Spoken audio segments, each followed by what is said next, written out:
son nuestros invitados en Buenos Días América. Los protagonistas.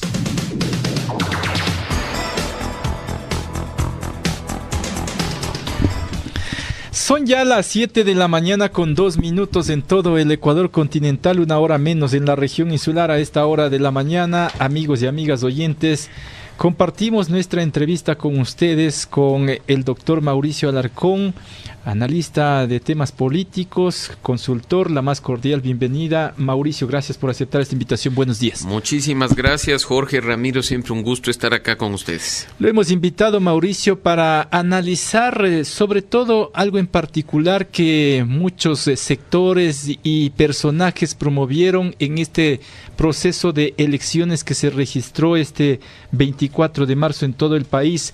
Me refiero a el Consejo de Participación Ciudadana y Control Social y el voto nulo que se impulsó, y que para algunos analistas esto benefició a los correístas, con el 97.53% escrutado.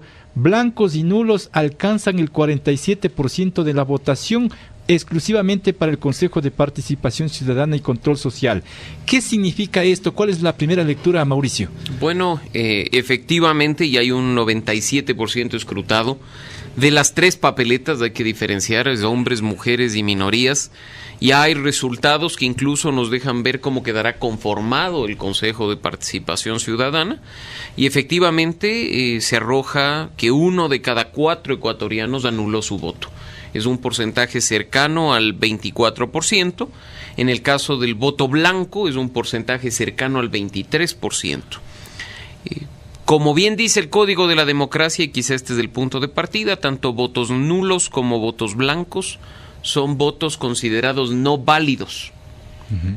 Y este es un punto que es importante aclarar, y en definitiva para lo que algunos líderes de opinión y activistas buscaban, únicamente se contabilizarían para dicho efecto los votos nulos. Así es que aquí estamos frente a una elección que queda validada por un porcentaje de ecuatorianos, y en las próximas semanas tendremos 7 nuevos miembros de un Consejo de Participación Ciudadana que además se integra por mayoría femenina.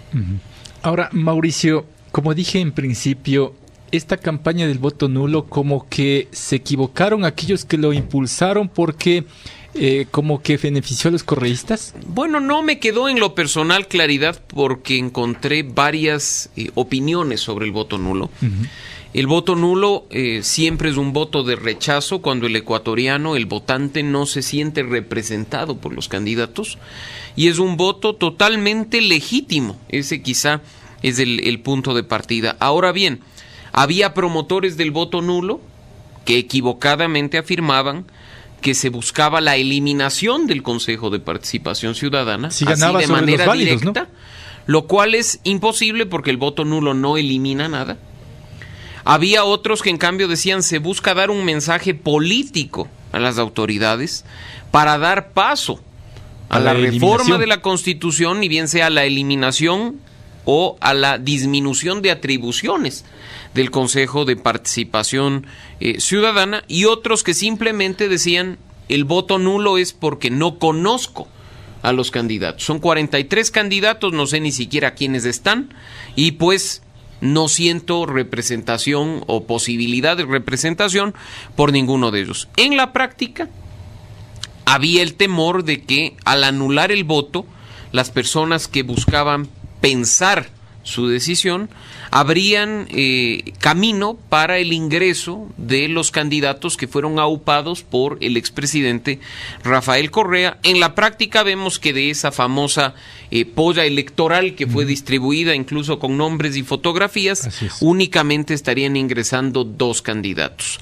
Hasta 3 podría ser, ¿no? Sin embargo, habrá que ver después, por las actuaciones de los miembros del Consejo, qué línea toman, ¿no? Así es que ahí vemos, incluso hay algunos que decían que la candidata que sería electa por las minorías, a pesar de no haber formado de esta parte de esta apoyo electoral, representa simpatías con el correísmo por su pasado de trabajo en el Consejo Nacional Electoral y en el Instituto de la Democracia en la época tanto de Juan Pablo Pozo como de Nubia Villasís. Mauricio, la alta votación nula, sobre todo, deslegitima este organismo que está renaciendo, si se quiere? Envía un mensaje respecto a que la ciudadanía no siente representación por parte de este organismo, no se siente ¿Mensaje satisfecha. al gobierno? Yo creo que mensaje a los políticos. Recordemos que las reformas o enmiendas constitucionales pueden venir no solo del Ejecutivo, sino también del Legislativo.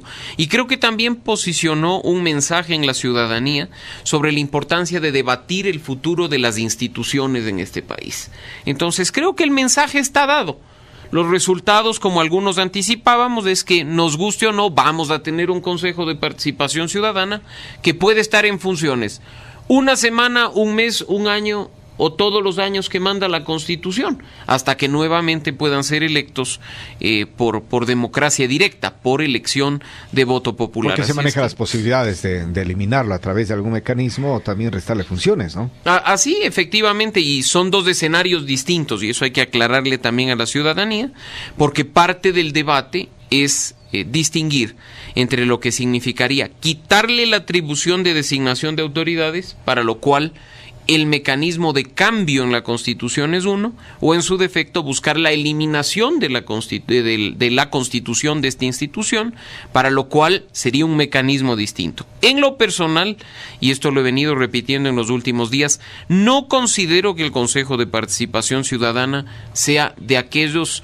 elementos constitutivos del Estado que deban ser reformados por Asamblea Constituyente. En este caso, dependiendo lo que diga la Corte Constitucional, será reforma o será enmienda, pero Asamblea Constituyente de ninguna manera. Está prácticamente descartado, según otros analistas, inclusive de Corte Constitucional, pero ahora la pregunta es si es ir a una reforma o enmienda, se la debe apresurar por el lado del Ejecutivo para ahorrar tiempo o por el lado del Legislativo, porque por el lado del Legislativo habría que pasar un año entre debate y debate. Efectivamente, y ese es un punto clave que menciona Jorge, porque en la vía ejecutiva prácticamente la convocatoria del referendo es directa.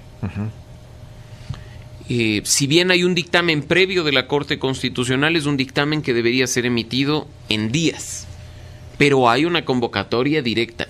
Se propone a la ciudadanía un texto constitucional y una vez que el resultado se proclama, el texto entra automáticamente en vigencia, de la misma forma que sucedió en el referendo del pasado 4 de febrero de 2018. En el caso de enmienda vía Asamblea Nacional, una vez producido el primer debate en el Pleno Legislativo, debe transcurrir un año para que se produzca el segundo debate. Así es que ahí estamos definitivamente frente a una gran diferencia de tiempo. Ahora, Mauricio, los correístas hablan de temor, de que vuelva precisamente el expresidente a través de este denominado quinto poder con todas las facultades y atribuciones que tiene, porque de revisarse, por ejemplo, los fallos o las decisiones de este transitorio, todo se echaría abajo y nuevamente el correísmo podría tomarse el control, Mauricio. Fantasmas un tanto infundados, en primer lugar, porque las atribuciones del Consejo de Participación Ciudadana están claramente establecidas en la Constitución y la ley. En segundo lugar, porque el Consejo de Participación Ciudadana, por ejemplo, no tiene atribución alguna que le permita revisar una decisión que ya fue refrendada por la ciudadanía en cuanto a la reelección indefinida, que es uno de los temores que ha estado rondando en los últimos días. Y en tercer lugar, porque, y hay que reconocerlo más allá de las críticas que muchos hemos emitido a las acciones del Consejo Transitorio, estas acciones se ejercieron por una facultad extraordinaria otorgada por los ecuatorianos en las urnas, y en este caso no es una atribución de quienes pasen a formar parte del nuevo Consejo. Sin embargo, lo que los nuevos miembros del Consejo sí podrían hacer, y esperamos que hagan, es transparentar los procesos que llevó a cabo el Consejo Transitorio. ¿Y si hay alguna irregularidad, se podría echar abajo? Bueno, si hay alguna irregularidad, que actúen las autoridades competentes. No la el Contraloría, Consejo. La Fiscalía, no el Consejo. Pues el Consejo, ¿qué puede hacer si estamos frente a una facultad extraordinaria que no podría ser revisada dentro del ámbito ordinario de la institución? Pero sí hay una deuda grande con la transparencia por parte del Consejo Transitorio que fácilmente podría ser resuelta por quienes entren, abriendo, por ejemplo, y poniendo a disposición de la ciudadanía las carpetas de los miembros actuales y de los concursantes para la Corte Constitucional, que nos permita a los ciudadanos ver si la comisión calificadora hizo un buen trabajo, o que en este momento se vea nuevamente y se ponga a disposición de la ciudadanía la revisión de las carpetas de candidatos a defensor del pueblo, a fiscal general, a defensor público, para que nosotros saquemos las conclusiones y pues las autoridades respectivas sean las que actúen. Ahora bien, y esto sí hay que tener en cuenta, más allá del debate que se está produciendo, hay una autoridad pendiente de designación, el Contralor General del Estado. Lo único cierto en este momento es que hay una institución que se llama Contraloría y su autoridad está en funciones subrogantes. Por lo tanto, un consejo de participación nuevo que entra en las próximas semanas muy bien podría convocar a concurso para designar al nuevo Contralor General del Estado. Ahora, esta votación nula, Mauricio, ¿le pone entre las cuerdas o contra las cuerdas al presidente Moreno? Yo creo que no es un elemento que automáticamente le ponga las cuerdas, y hay que insistir en el hecho de que manda un mensaje. Ahora la pelota está nuevamente de la cancha de la ciudadanía. Si los ciudadanos queremos reformar el Consejo o eliminar esa institución, pues trabajemos de manera seria y decidida para enmendarlo vía recolección de firmas. No nos quedemos simplemente en el rechazo o en el voto nulo, sino que activemos las cosas como corresponde para que esa aspiración o anhelo de los ciudadanos se haga realidad. Los siguientes pasos únicamente dependen de nosotros. Si esperamos que las reformas y los cambios de cara a reinstitucionalizar el país dependan únicamente de los políticos, creo que estamos jugando un rol equivocado. La ciudadanía entonces debe activarse, debe organizarse para exigir el respeto a ese voto nulo. Pero por supuesto, no estamos nosotros exigiendo que la participación ciudadana deje de estar cooptada en manos de una institución. No estamos nosotros exigiendo que se respete, en todo caso, la voluntad o aspiración de la ciudadanía de dar de baja al Consejo o de reformar sus atribuciones. Empoderémonos como ciudadanos, llevemos adelante esas herramientas que están consagradas en la Constitución y la ley, y pasamos ya a no depender de los políticos, porque muy cómodamente el presidente de la República podría decir, en función de las cifras, los números que estoy viendo, no es conveniente llevar adelante un referendo preguntando a la ciudadanía estos temas. O los legisladores pueden decir, tomémonos nuestro tiempo para que esto, como bien decías, vaya incluso más allá del año que está mandado en la Ley Orgánica de la Función Legislativa y de la Constitución, por supuesto, y ahí los ciudadanos simplemente nos cruzamos de brazos y esperamos que ellos actúen. No, yo creo que en este caso lo adecuado, lo conveniente y lo correcto por parte de la ciudadanía es activarnos y por iniciativa popular llevar adelante lo que se supone es el anhelo de un grupo significativo de ecuatorianos. De este voto nulo, ¿cuántos realmente lo hacen en forma reflexiva y pensando que no hay representación o que no exista este ente? Porque otros lo hacen por desconocimiento y hasta por pereza. Es decir, ver una papeleta y mejor lo dejó en blanco o nulo. Y Ramiro, ¿no? Un punto que se vio en redes sociales de este domingo es que incluso muchas ecuatorianas votaron nulo, no solo incluso en las papeletas para el Consejo de Participación Ciudadana, reclamando la despenalización del aborto.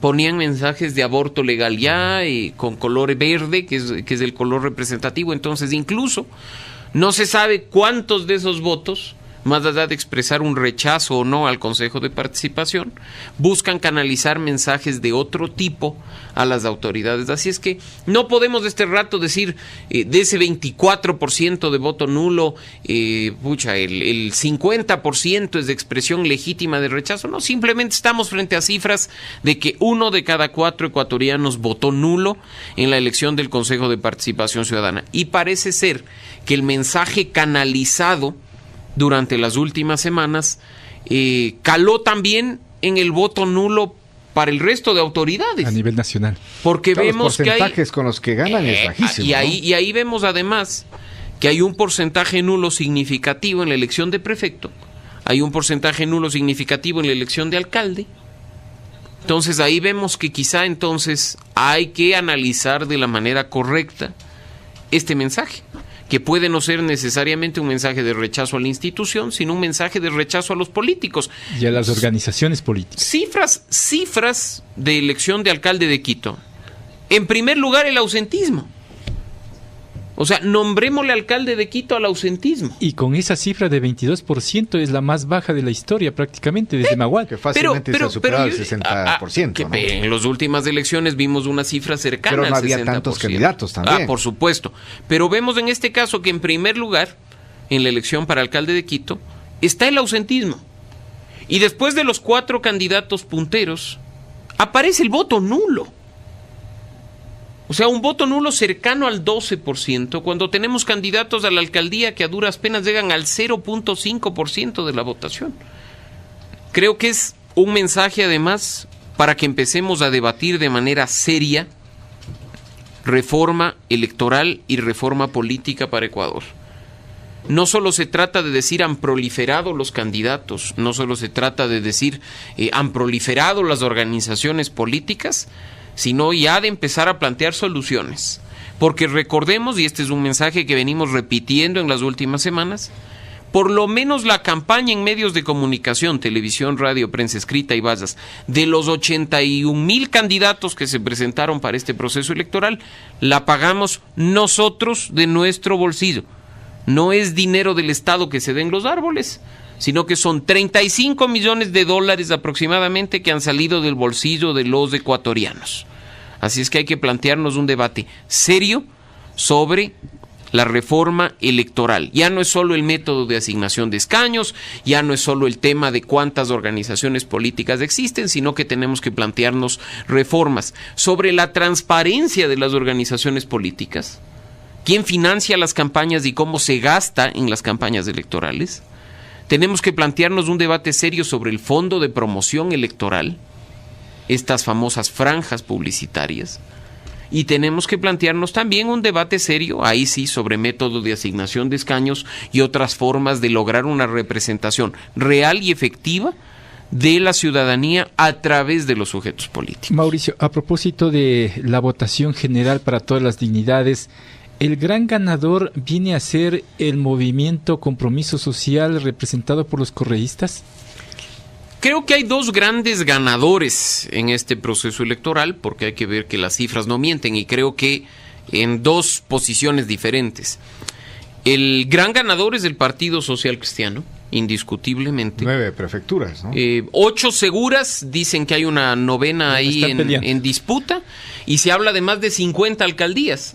Considerando además que han pintado la provincia del Guayas de su color y tienen mayoría de cara al nuevo Consejo Provincial del Guayas, así es que hay un claro ganador. Si bien pierden bastiones tradicionales, como la provincia del Oro o la ciudad de Ambato, pierden incluso en Manabí, hay ganancias significativas en otras ciudades y en otras provincias del país. Así es que yo, en lo personal, creo que el gran ganador de este proceso es el Partido Social Cristiano. El segundo, en una posición distinta, indiscutiblemente es de este movimiento Compromiso Social, que a pesar de que muchos quieren minimizar los resultados y dicen apenas han conseguido 2 prefecturas y con porcentajes mínimos, lo importante es que han ganado 2 prefecturas.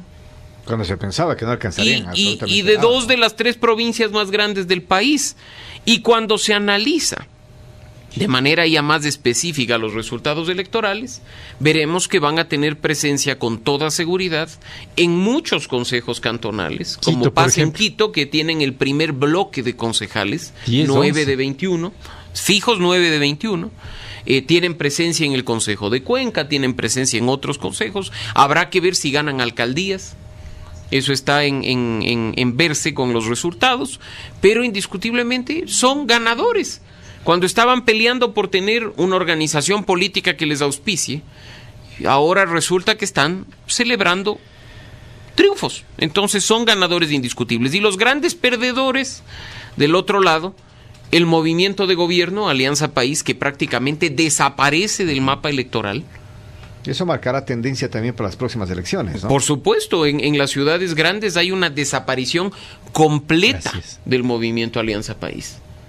Veremos si se logran algunos puntos, pero incluso como pinta el panorama, yo llegaría a pensar que van a recibir tarjeta amarilla por parte del Consejo Nacional Electoral. Veremos qué es lo que pasa. Y el otro gran perdedor, el movimiento, creo, que repite a nivel de prefecturas el resultado de 2014, una sola prefectura en la provincia de Loja, y pierde alcaldías importantes en las que venía trabajando, como es el caso, por ejemplo, de la alcaldía de Azogues. Así es que veremos cómo pinta o si estos resultados de 2019 influyen de cara a las elecciones presidenciales de 2021. Con eso me quedo, Mauricio. Le agradezco por estar en esta mesa de trabajo. Muy amable. Siempre un gusto, muchas gracias. Mauricio Alarcón, consultor, analista de temas políticos, 722. Buenos días, América. Un nuevo concepto en noticias. Los personajes